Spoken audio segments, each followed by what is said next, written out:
целях охраны нерестового стада камбалы-калкан у берегов Абхазии, основываясь на действующие правила рыболовства и биологические данные о начале нерестового периода, Государственный комитет по экологии установил запрет на добычу камбалы-калкан.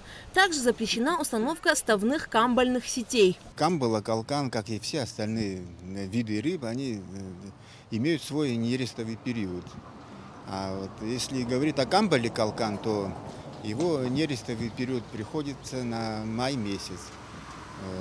И поэтому, значит, органы рыбоохраны, в данном случае Государственный комитет по экологии, вводит запрет на повсеместный лов камбалы, калкан в территориальных водах Республики Абхазия. И об этом, значит, уже будем сообщать всем рыбакам, чтобы они за это время не ставили сети, не занимались ловом камбалы, калкан. Браконьерство, оно имеет место быть, мы занимаемся, проводим рейды, выявляем нарушителей.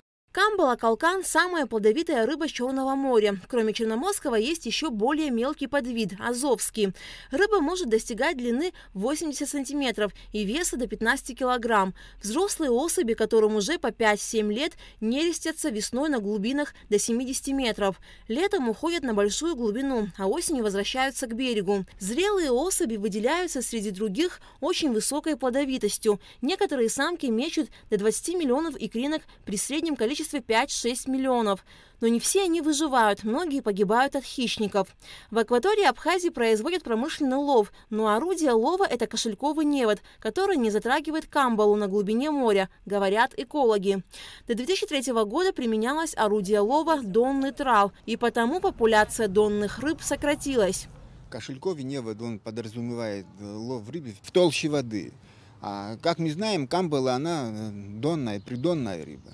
Но бывают случаи, прилов камбалы, естественно, попадают, и камбала может попасть, и скаты другие, там морской кот, может быть, морская лиса, там катран, там могут и осетровые попасть. То есть это исключительно прилов. В последнее время, конечно, наблюдается спад численности стада. Это не только камбал, это касается всех видов рыб, вообще всех видов биологических ресурсов. Причины снижения? Причины это, значит, не обязательно, это, скажем так, перелов рыбы, а это на все это влияет несколько факторов. Это загрязнение моря, окружающая среда, то есть рыба, она мигрирует. Приказ Госкомитета по экологии на запрет улова камбалы-калкан в нерестовый период будет способствовать тому, чтобы рыба размножалась без помех. Запрет действует с 1 по 20 мая.